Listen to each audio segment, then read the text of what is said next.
माँ, अंजलि कहाँ है? सब देखो, मैं आप सबके लिए कपड़ों की शॉपिंग करके आया हूँ। अपने बेटे की आवाज सुनकर कमला हॉल में आती है। क्या हुआ बेटा, क्यों आवाज दे रहा था? माँ देखिए, मैं आपके और अंजलि के लिए शॉपिंग करके आया हूँ। अरे आ गए आप, और ये आपके हाथ में शॉपिंग बैग, आपने शॉपिंग की है?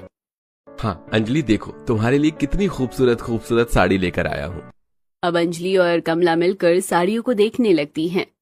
अरे माँ देखिए, कितनी सुंदर साड़ी लेकर आए हैं यहाँ मिर्ची। हाँ हाँ, खूबसूरत तो होगा ही, फ्री में जो मिल रहा है। अपने बाप के घर से तो वैसे भी ऐसी कीमती साड़ी तूने पहनी नहीं होगी। अमित अपनी माँ की बातें सुनकर समझ जाता है कि माँ फिर से अंजलि को दहेज न मिलने के कारण कोस रही है।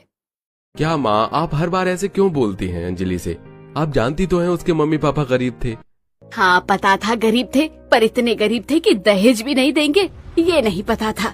हमारे पैसों और दानों पर पल रही है। अपनी सास की बात सुनकर अंजलि की आंखों में आंसू आ जाते हैं और वो साड़ी छोड़कर अपने कमरे में रोती हुई चली जाती है। अब दहेज न मिलने के कारण कमला हमेशा अपनी बड़ी बहू को ताने देती रहती और कभी उससे सीधे मुंह न तो बात करती और ना ही प्यार से पेश आती। तभी एक दिन कमला से मिलने पड़ोस की सुमित्रा आती है, जहाँ कमला अपनी बड़ी बहू से लड़ रही होती है। तू घर का काम नहीं करेगी तो और कौन करेगा? अरे सुमित्रा, तू यहाँ? अरे क्या हो गया? अरे कुछ नहीं। अरे तू क्यों खड़ी है यहाँ? जा हम दोनों के लिए 2 कप चाय बना कर ला। जी माँ जी, अभी लाई। अब कमला सुमित्रा के साथ अपने कमरे में बैठती है। अरे कमला, तो क्यों बेचारी बहू पर इतना भड़क रही थी?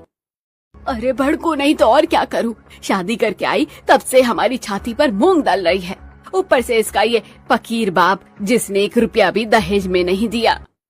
अच्छा, पैसे की बात है। वैसे अगर तुझे दहेज का इतना ही शौक है तो तू अपने छोटे बेटे की शादी क्यों नहीं करवा लेती?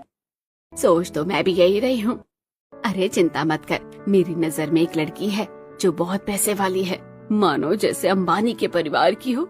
अगर उसे अपने घर की तू बहू बना लेना तो रोज राज करेगी कमला तू।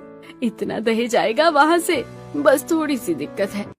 अरे कैसी दिक्कत? दिक्कत गई भैंस चढ़ाने। अब तो मैं उसी लड़की से अपने बेटे की शादी करवाऊंगी। अब कमला अकेले अकेले ही लड़की के परिवार वालों से बात कर लेती है और फिर ये बात अपने बड़े बेटे से कहती है। अरे माँ, आपने सारे फैसले ले लिए, एक बार लड़की दिखाई भी नहीं, कैसी है नहीं है, और छोटा भाई भी यहाँ नहीं रहता, कम से कम उसे मिलवा तो देते।